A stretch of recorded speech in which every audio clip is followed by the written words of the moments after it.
Unveils says, Sisters Amy Slaton reveals the spooky inspiration behind her two sons' names. In the world of reality television, few shows have captured the public's attention and empathy.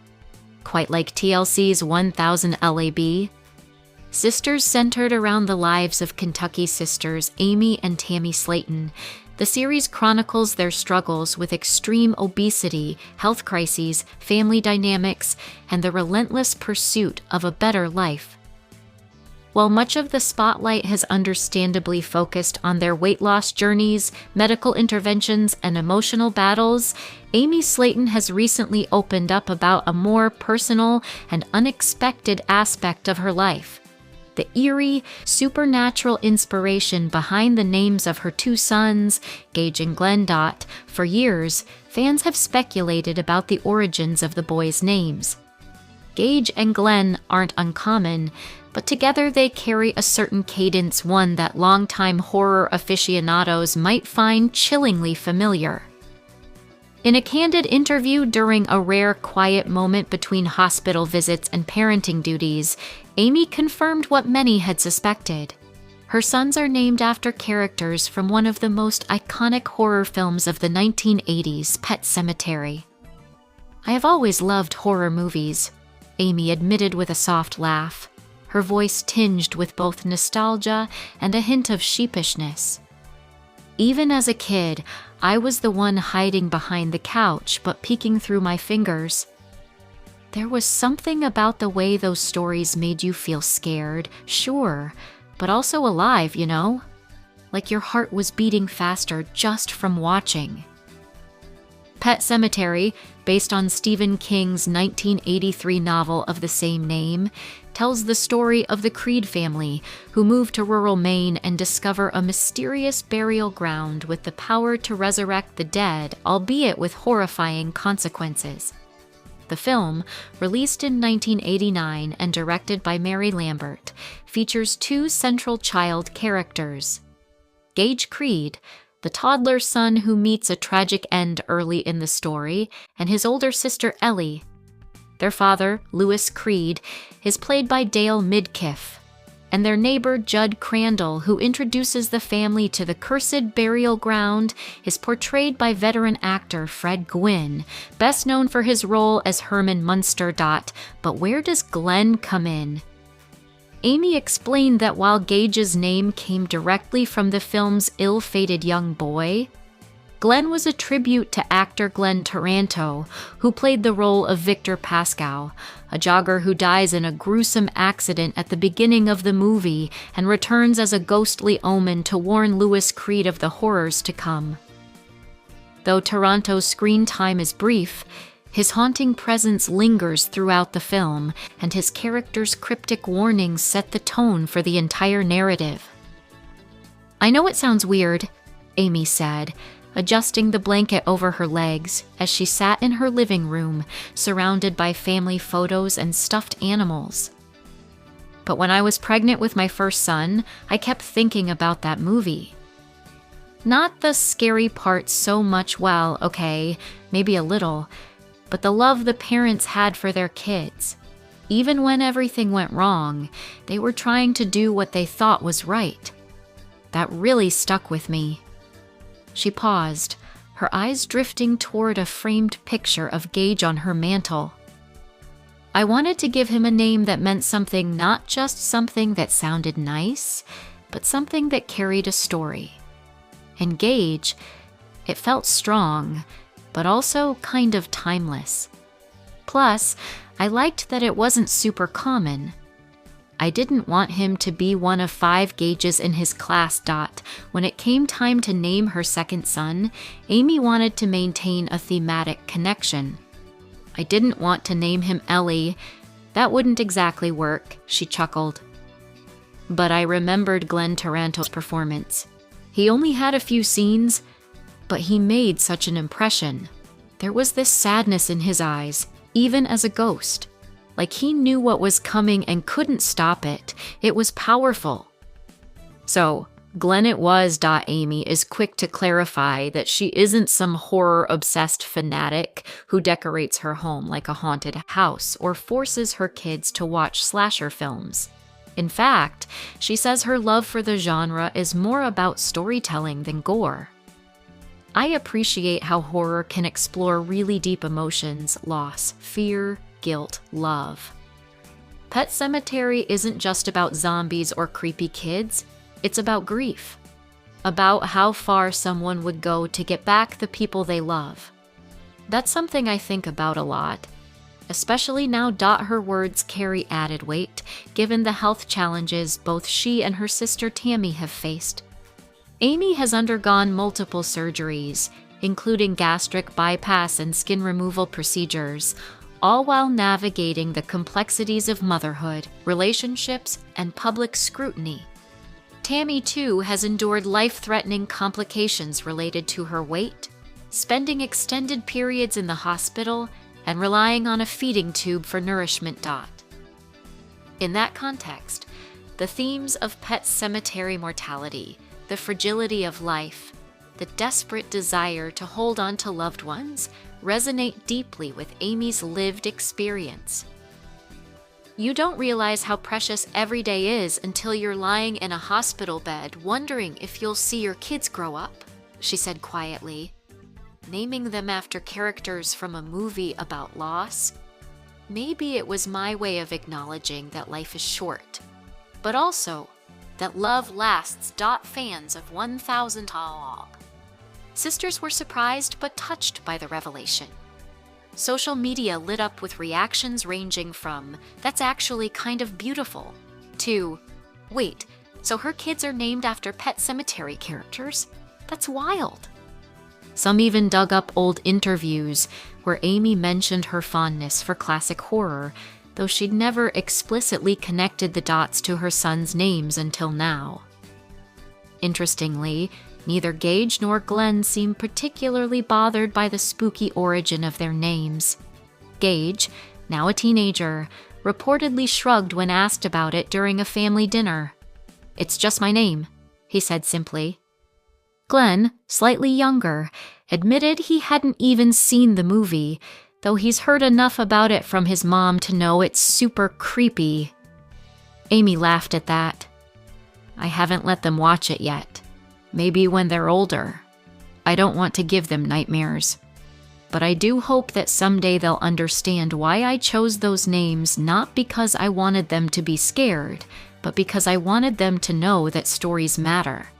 That names can carry meaning, even if that meaning comes from something as unlikely as a horror movie."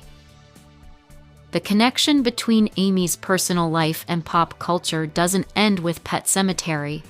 She's also a fan of The Shining, Poltergeist, and The Exorcist, though she draws the line at more graphic modern horror. "I like the classics," she said.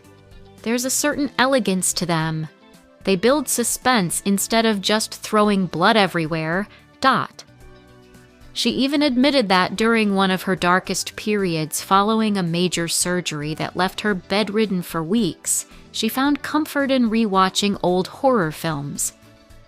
"There's something about seeing characters face impossible situations and still keep going," she explained.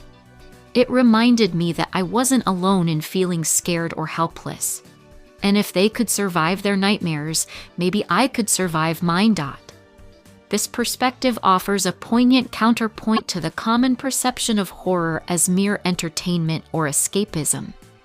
For Amy, these stories became a lifeline, a way to process her own fears and find strength in the face of overwhelming odds. Naming her sons after characters from one of those stories was, in a way, an act of hope, a declaration that even in the darkest tales, love endures. Of course, not everyone understands the choice. Amy recalled a conversation with a nurse during one of her hospital stays. She asked about my kids' names, and when I told her, she gave me this weird look like, "You named your baby after a dead kid in a horror movie?" Amy mimicked the nurse's expression, then laughed. "I just said, yeah, and he's the sweetest little boy you'll ever meet." That usually shuts them up. Beyond the initial surprise, however, most people come to appreciate the thoughtfulness behind the names. Once you get past the wait really moment, it's actually kind of poetic, said one longtime friend of the family. Amy's been through so much. If naming her sons after characters from a movie about loss and love helps her feel connected to them, who are we to judge as for Stephen King himself? There's no indication he's aware of Amy's tribute. Though given his prolific presence on social media and his well-documented appreciation for his fans, it's possible he'd find the story touching. After all, King has often spoken about how his own fears and experiences shape his writing, and he's expressed gratitude for readers and viewers who find personal meaning in his work. Amy hopes that one day, her sons will see their names not as a macabre reference, but as a testament to the power of storytelling and to a mother's enduring love. I didn't name them Gage and Glenn because I wanted them to be part of a scary story, she said, her voice softening. I named them that because I wanted them to know that even in the scariest moments of life, there's still love, there's still hope, and there's always a reason to keep fighting.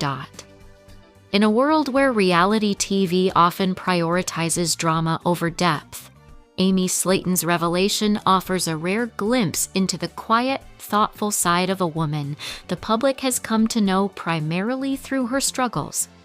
Her choice to honor a horror classic in such a personal way speaks to the complexity of human experience, how joy and fear, love and loss, pop culture and personal identity can all intertwine in unexpected, meaningful ways. And perhaps in the end, that's the real horror, and the real beauty of being alive. Y'all have too much time. 1000 LB sister star Tammy Slaton shuts down silly rumors with single photo. In the ever-churning vortex of celebrity gossip, reality television stars often find themselves at the mercy of speculation, conjecture, and outright fabrication. Few have navigated this storm with as much resilience and occasional exasperation as Tammy Slaton. One half of the dynamic and often turbulent duo featured on TLC's hit series 1000 LB Sisters recently. Tammy found herself once again thrust into the spotlight not for her health journey, not for her relationship with her sister Amy, and not even for her ongoing weight loss efforts, but for a wave of baseless rumors that she swiftly and decisively shut down with nothing more than a single, unassuming photograph. The internet, as it so often does, had spun a web of wild theories.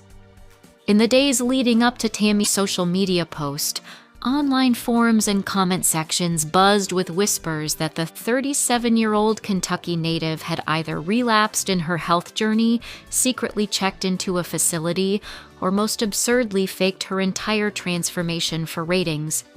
Some claimed she'd disappeared from public view, while others insisted she'd gained back all the weight she'd worked so hard to lose. The rumors, though lacking any credible source or evidence, spread like wildfire across TikTok, Instagram, and YouTube commentary channels, fueled by the insatiable appetite for drama that often surrounds reality TV personalities. Tammy, however, has never been one to stay silent for long, especially when her truth is being twisted. On a quiet Tuesday morning, she took to Instagram, the platform where she's cultivated a loyal following of over 2.5 million supporters, and posted a simple image, a full-body mirror selfie, taken in her bedroom. She stood confidently in casual athleisure black leggings, a loose gray t-shirt, and her signature long, dark hair pulled back into a neat ponytail. The caption read just 4 words: "Y'all have too much time." It was classic Tammy, blunt, unapologetic, and dripping with the kind of Southern sass that has endeared her to fans since 1000 LB Sisters premiered in 2020. But beneath the surface of that terse message lay a deeper frustration, one shared by many public figures who find their private struggles turned into public spectacle. For Tammy, the journey documented on 1000 LB Sisters has been anything but easy. The show initially centered on her and her sister Amy Halterman's extreme obesity and the life-threatening health complications that came with it. At her heaviest, Tammy weighed over 600 pounds, confined to her bed and reliant on oxygen. Her story resonated with millions, not because it was sensational, but because it was real, raw, painful, and honest. Viewers watched as she underwent gastric sleeve surgery, faced setbacks, celebrated small victories, and navigated the complex emotional terrain of addiction, family dynamics, and self-worth. Her transformation since then has been remarkable. As of 2024, Tammy has lost over 300 pounds of feet that required not just surgical intervention, but daily discipline, therapy, and an unwavering commitment to change.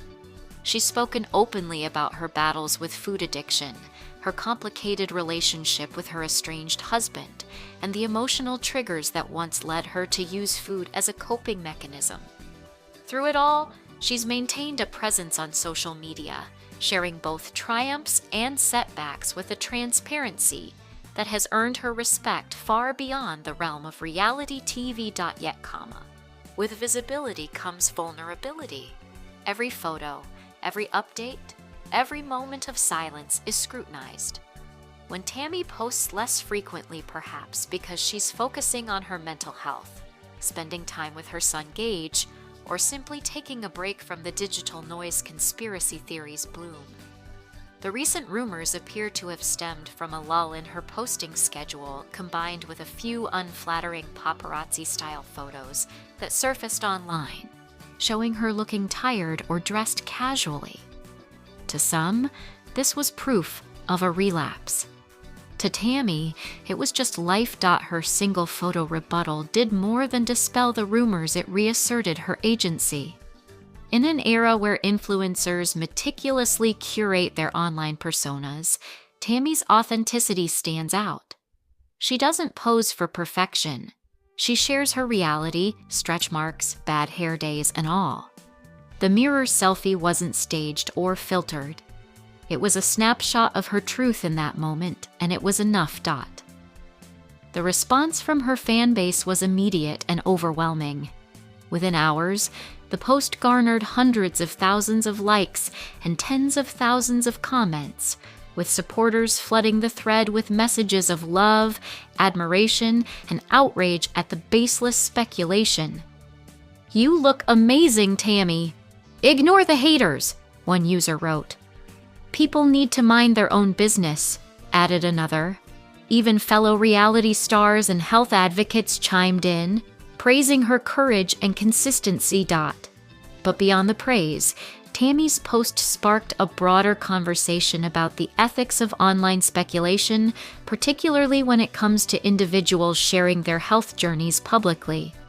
Mental health professionals weighed in, noting that constant public scrutiny can exacerbate anxiety, depression, and disordered eating behaviors.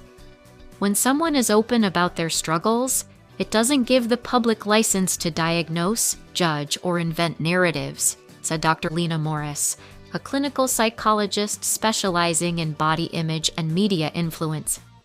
Tammy's post is a powerful reminder that behind every viral story is a human being deserving of dignity and privacy. Indeed, Tammy has often spoken about the toll that fame has taken on her mental health. In past interviews, she's admitted to feeling overwhelmed by the pressure to perform wellness for an audience that sometimes seems more invested in her failures than her successes. "People act like I owe them my life," she told People magazine in 2023. "But I'm doing this for me and my son, not for the cameras, not for the comments." That sentiment echoes throughout her recent actions. Since stepping away from the chaotic cohabitation with her sister Amy, a storyline that dominated early seasons of 1000 LB Sisters, Tammy has prioritized stability. She lives independently, maintains a structured routine, and continues to work with her medical and therapeutic team. She's also become an advocate for bariatric patients, using her platform to educate others about the realities of post-surgery life, which includes not just physical changes, but emotional recalibration. Her critics, however, often overlook this nuance. To them, weight loss is a linear path. Surgery equals success, and any deviation is failure. But Tammy's journey, like all real human journeys, is nonlinear. There have been plateaus, emotional eating episodes, and moments of doubt. What sets her apart is her willingness to acknowledge those moments without shame and to keep moving forward. The silly rumors she addressed likely originated from a combination of misinformation and malice. In the attention economy of social media, controversy drives engagement. A headline like "Tammy Slaton gains back all her weight" will inevitably get more clicks than "Tammy Slaton continues steady progress."